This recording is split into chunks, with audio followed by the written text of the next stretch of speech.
जोबोर गोजोनथाव जे दिनैहाय अदालगुरियावबो जोंहा बड'लेण्ड गट टेलेन्टनि सिजन 2नि अडिशना गाजा गोमजायै जानानै थांबाय जेराव जोङो माखासे डिस्ट्रिक्टआव जेरैबायदि जोङो बांसिन मेक्सिमाम जोङो खननाय मेथाइ जेरैबायदि मेथाइ खननाय आरो मोसानाय आरो माखासे बिदिनो बायदि रोखोमनि दामनायनि सायाव जों मोन्दोंमोन नाथाय दिनै बेयाव एक्सट्रा रोखोमनि बांसिन जोङो टेलेन्टखौ नुनो मोन्दों अदालगुरि जिल्लायाव जेराव बेयाव नुनो मोन्दों तबला दामगिरिबो नुदों जोङो जेराव मिउजिक दिन्थिग्राबो नुदों जोङो आरो जेराव जों नुदों जे माबाखौ रेफार जेराव मेथाइखौ थारमाने माबोरै माबानायनि गेजेरजों हेब्रे मेब्रे माबोरै बेखौ एडजास्ट खालामनायनि गेजेरजों खबाम गोरोबनायनि गेजेरजों माखासे खननाय दा बेखौ जों नुनो मोनदों आरो गोबां रावाव जों मोननो मोन्दों बेयाव खनगिरिखौबो जेरैबायदि इंलिस हिन्दी आरो बर' दा बे जोबोद गोजोनथाव बेनोथ' टेलेन्ट जेराव बेयाव जोङो गोबाङानो भुल बुजियो माखासे समाव जे टेलेन्ट होनना बुङोब्ला मोसानाय आरो मेथाइ खननाय बेयावनो जोबथानानै थायो जोंनि गेजेराव नाथाय टेलेन्टआथ' गोबां रोखोमनि दङ जेरैबायदि सासे उन्दै सासे देरफुनाय हौवासा फैदोंमोन बियो मेगन खाथेनानैनो बियो बुस्थुफोरखौ थारमाने फरायदोंमोन आरो लिरखानायखौल' नङा थारमाने गोदानै लिरनाय मुवाखौ बियो फरायनानै दिन्थिदोंमोन कलमजों लिरनायखौबो आरो कालारफोरखौ बियो मोजाङै बुंनो हायो आरो बे बुंबावदों फैबाय थानाय मेगा अडिशनाव बियो आरो बेनिख्रुइ साबसिनै एखुथायै थारमाने बियो दिन्थिबावगोन होननानै बुंदों दा बे जोबोद गोजोनथाव आं आसा खालामो माखासे डिस्ट्रिक्टआव जोंहा दंबावो अडिशना जेरैबायदि चिरां बाक्सा आरो क'क्राझार बे मोनसे मोनथाम डिस्ट्रिक्टआ जोंहा डेट फिक्स दङ लोगोसे गोबां डिस्ट्रिक्ट दंबावो जेराव जोंहा डेट फिक्स जायाखै दा बै जायगायावबो जोंहा डेट फिक्स जानो थांगासिनो आं बेखौल' खावलायगोन साफ्रोमबो जेसेबां टेलेन्टेड जोंनि गेजेराव दङ बिथांमोनखौ जोंहा बैसो लिमिट गैया बेयाव बाहागो ला आरो गावनि रोंगौथिखौ दिन्थिनानै समाजनि गेजेराव जोंनि हादोरनि गेजेराव एबा बुहुमनि गेजेरावनो गावखौनो सासे सिनायथि जानाय बेक्ति हिसाबै गावनि टेलेन्टजों जाफुंसारनो नाजा। दिनै उदालगुरियाव जि अडिशनाव बाहागो लानाया माबायदि अनजिमाया?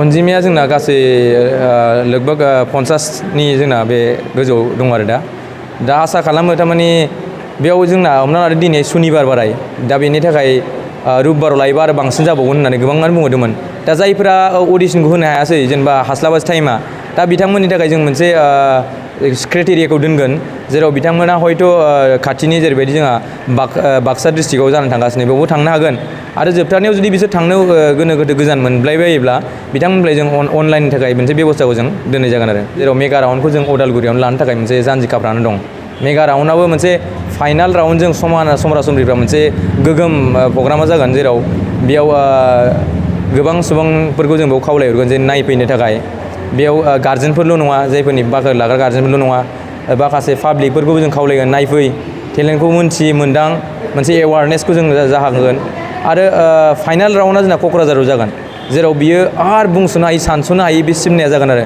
जेराव बावैसो जोंनि गेजेराव नेसनेल लेभेलनिफ्राय माखासे जायफोर गिदिर टेलेन्टेड खननाय मोसानाय आरो जेरैबायदि इण्डियान्स गट टेलेन्ट बैफोरबायदिनि करिय'ग्राफार आरो जाजेसफ्रा जोंनाव फैनो थाखाय साखाफारा जानानै दङ दा जों बिथांमोनखौ थाग थियारि खालामनानै खावलायहरनो रेडि जानानै दं। गुबुन जिल्लानि रुजुनायाव उदालगुरिनि जि टेलेन्ट बे माबायदि? आंनि मोनदांनायाव दिनैनियाव जे बेयाव एसे स्पेसियेलसिन नुदों आरो मोनसे स्पेसियेला बेनो जे माखासेयाव बांद्राय प्रेक्टिस एबा प्रिपेरेसन गैयालासिनो फैदों थेवबो टेलेन्ट दं न' डाउट नाथाय बेयाव मोनसे सिस्टेमेटिक टेलेन्टआ ताल मिलिनाय बायदि मोनसे ग्रोब जानायखौ आं मोनदांदों आरो बांसिन जाजेसफोर फैदों जोंनि बर'निफ्राय दं सासे मडेलिस्ट आरो डिरेक्टर बिथाङा सासे आइजो आरो लोगोसे जोंहा नेपालि बेकग्राउन्डनिफ्राय दङ बेबो नेसनेल लेभेलनि करिय'ग्राफार आरो डान्सार आरो जाजेस बिथाङा आरो लोगोसे जोंनि अदालगुरि डिस्ट्रिक्टनि सासे देंखो बोगिरिनि फोरोंगुरु बिथां दङ आरो जोङो फ्राय मथा-मथि खाथिनि गोरों गोरा बेक्तिखौबो लाफानानै बेखौ जाज खालामनाय जादों आरो जाजनि बे जायनाव सायख'नायनि बेलाखौ आं बुंबाय थागोन बेखौनो जोंहा जेब्ला सेमि फाइनालनि उनाव जोंनि सायख'नाया जाजेस आरो जोंनि कमिटिनि आखायाव थानाय नङा बे थागोन पाब्लिकफोरनि आखायाव भटिं सिस्टेमा जोंनियाव जागोन आरो भटिंनि गेजेरजों बिसोरनि टेलेन्टखौसो पाब्लिकफोरासो सायख'नाय जागोन दिनै अदालगुरि जे डिस्ट्रिक्टआव जोंना जानानै जाफुंसारबाय दा बेयाव जाफुंसारनायाव गोबां जेरैबायदि जोंहा दायथ' लाग्रा बिथांमोन दङ जेरैबायदि बिसानि टिम आफादगिरि आरो नेहाथारिजों लोगोसे आरो जेरैबायदि जोंहा साहित्य सभानि बिबानगिरिफोर आरो जेरैबायदि बेयाव मानगोनां गुनि गियानि बेक्तिफोर दं हारिमुखौ मोजां मोनग्रा फोरोंगिरि बिबाननि आरो लोगोसे समाज सिबियारि दा बै आरो लोगोसे जोंहा बर' स्टुडेन्ट इउनियन आबसुनि नेहाथारि आरो बिबानगिरि जायफोर बिथांमोनखौ आङो गोसो गोरबोनिफ्राय बड'लेण्ड गट टेलेन्टनि जानानै रोजा रोजा साबायखर बावो बे जाफुंनायखौ मदद होनायनि थाखाय। जोंहा फैबाय थानाय समाव जेरैबायदि बाक्सानि मेदाघाटआव जानो थांगासिनो बे जागोन जोंहा 12 आगस्ट खालि 12 थारिखआव। दा बेयाव साफ्रोमखौबो साखाफारा जानो थाखाय आं गोसो गोरबोनिफ्राय खावलायहरनाय थाबाय। समखौ होनो नामा? समा जागोन जोंहा गासै 10 बाजियाव बेयाव रिपर्टिं टाइम जागोन आरो मथा-मथि 10 बाजि 30 मिनिटाव जोंना जागायगोन हाबाफारिया। মই ক'ব বিচাৰোঁ যে এই যি বড়োলেণ্ড গড টেলেণ্টছ আমাৰ টেলেণ্ট ছিজন 2ত প্ৰথমতে মই ইয়াৰ উদ্যোক্তাবিলাকক মই ধন্যবাদ দিছোঁ। সৰু সৰু যিখিনি আমাৰ গাঁও অঞ্চল বিশেষকৈ সৰু সৰু আমাৰ ল'ৰা ছোৱালীবিলাকৰ মাজত যিখিনি সূক্ষ্ম প্ৰতিভা লুকাই আছে সেই প্ৰতিভাখিনিক জাগ্ৰত কৰি তেওঁলোকে এখন মঞ্চ দিছে, যাৰ যি মঞ্চৰ জৰিয়তে তেওঁলোকে হয়তো ডাঙৰ মঞ্চলৈ যাবলৈ সক্ষম হৈছে। আৰু ইয়াত আমাক আজি বিচাৰকে মাতিছে, আমি জাজমেন হিচাপে কাম কৰিছোঁ, আমি কাম কৰি আছোঁ অলৰেডি। তাৰপিছত তেওঁলোকৰ যিখিনি টেলেণ্টছি আমি ভাবিব পৰা নাছিলোঁ যে এনেকুৱা অঞ্চলতো বিভিন্ন অঞ্চল সৰু গাঁৱৰ পৰা অহা অঞ্চলবিলাকতো যে এনেকুৱা টেলেণ্টছি তাত সুপ্তভাৱে লুকাই আছে। আজি আমি ইয়াত সুখী হৈছোঁ যে আমাৰ এনেকুৱা অঞ্চলৰ যে সেই প্ৰতিভাবিলাক তেওঁলোকে ইয়াত বিকশিত কৰিব পাৰিছে। সেইকাৰণে মই এইটো ক'ব বিচাৰোঁ যে এই যে সুপ্ত প্ৰতিভাবিলাক লুকাই থকা সুপ্ত প্ৰতিভাবিলাক আজি আমাৰ ল'ৰা ছোৱালীবিলাকে প্ৰকাশ কৰিবৰ কাৰণে এখন মঞ্চ পাইছে। সেই মঞ্চৰ কাৰণে মই বাৰে বাৰে আমাৰ এই উদ্যোক্তাসকলক ধন্যবাদ গ্ৰহণ কৰিছোঁ। इट्स लाइक उदालगुरी में देखा है, मतलब बहुत अच्छा डांसर है, बहुत अच्छा डांसर। और सबसे पहले means like I want to thank Bodoland got talent का जो ऑर्गेनाइज़र है, बोडोलैंड ओशियन डेवलपमेंट आपका कल्चरल डेवलपमेंट जो टीम है, वो लोग बहुत अच्छा एक प्लेटफॉर्म लेके आया। बिकॉज हम लोग का मतलब जैसा बोलता बाक्सा बहुत सारा लाइक डिस्ट्रिक्ट में ऑडिशन हुआ है, तो मतलब क्या गांव में मतलब इतना ऐसा प्लेटफॉर्म नहीं मिलता है, बाहर जाने को नहीं मिलता है। तो ये अब एक डिस्ट्रिक्ट में आके जो ऑडिशन लेके सेलेक्ट करके आगे एक प्लेटफॉर्म दे रहा है, वो बहुत अच्छा काम कर रहा है। तो सबसे thank you to Bodoland got talent के जो ऑर्गेनाइज़र हम लोग का हरकेसर सर है, उनका टीम नौरोजित सर और बाकी जो जितना टीम मेंबर है। और मेरे को तो उदालगुरी में बहुत अच्छा लगा। मैं फ़र्स्ट टाइम मतलब लाइक पहले भी एक बार प्रोग्राम करने आया था, बट अभी ऑडिशन लेने आया। और काफ़ी मतलब बोरो टैलेंट ना बहुत बड़ा लाइक टैलेंटेड म्यूजिशियन, सिंगिंग, आपका म्यूज़िक, बहुत सारा टैलेंट को देखने मिला। Thank you. आगे भी होना है बोडोलैंड गॉट टैलेंट का ऑडिशन, हाँ। कैसा भाग लेना चाहिए बोडोलैंड गॉट टैलेंट का जो ऑडिशन में? हाँ मीन्स एक्चुअली अभी देखिए सीज़न 3 से शायद ये बोडोलैंड गॉट टैलेंट एक नेशनल लेवल तक चला जाएगा। बिकॉज हम लोग का बोडोलैंड गॉट टैलेंट का टीम टाइप हो रहा है, मतलब नेशनल रियलिटी शो या इंटरनेशनल कंपटीशन तरफ में टाइप। इस बार जो विनर होगा लाइक आपका जितना जो first second third if dance category में जो होगा, मेरे को जो बेस्ट लगेगा उसको मैं इंटरनेशनल डांस चैंपियनशिप होता हर एक साल होता है, उसमें मैं एज अ नॉर्थ ईस्ट का कोरियोग्राफर है, तो मैं सेलेक्ट करेगा उसमें।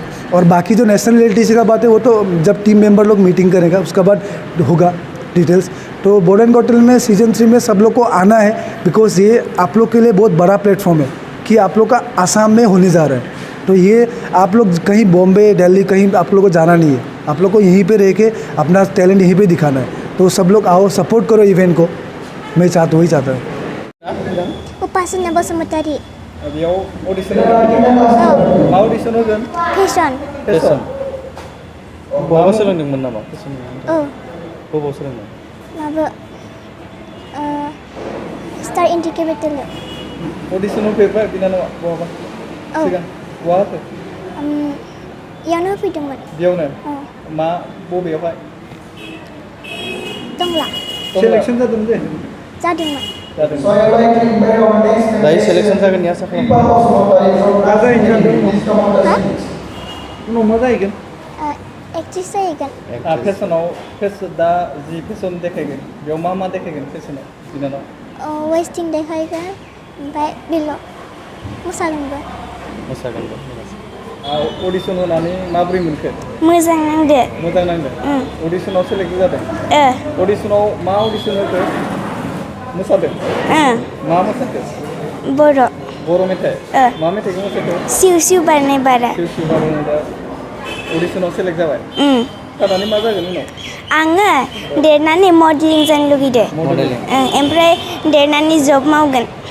मा मुं बिनानावनिया My name is Amisa Baglari. बहानिफ्राय फैदों आङो सनितपुरनिफ्राय सनितपुरनिफ्राय मा थाखोआव फरायो आङो 5 आंनि मुङा मुस्रि गियान कुमार बसुमतारी आङो राङापारा सनितपुर आसामनिफ्राय फैदों माने दिनै बेयाव पार्टिसिपेट जानो नागिरदों आंनि फेशन श' दा बोरै जालांगोन माने मोनथिथ'आ आरो माने एसेबां कनफिडेन्स लाबोगासिनो माबायदि मोनदों गोसोखौ दा बे पार्टिसिपेट आं खालामगोनसो माने बहुत मोजां मोनदों माने जुदि एसे मोजां प्लेटफर्माव माने जुदि सेलेक्ट जायोबा गावखौ बहुत गोग्गानाय मोनगोन आरो माने जास्ट माने वाकआ बोरै जानांगौ इन्ट्रडाक्सन आरो माने लुक्स बेफोरखौ माने प्रिपेरेसन खालामना फैदों आरो माने सिगाङाव अडिसन फैबाय औ सिगाङाव बेलेगाव खालामदोंमोन माने बेखौ टेलेन्ट सिजन उनाव खालामाखैमोन आरो बेनो ছোৱালী গীয়াত আনি ভাল লাগিছে ইবাৰে প্ৰথমবাৰ আহিছে হিন্দী ডান্স কৰিলে হিন্দী ডান্স কৰিলে ক'ত পঢ়াইছে আপোনালোকে আমি ইয়াৰে ওদালগুৰি কঁঠালগুৰি গাঁৱত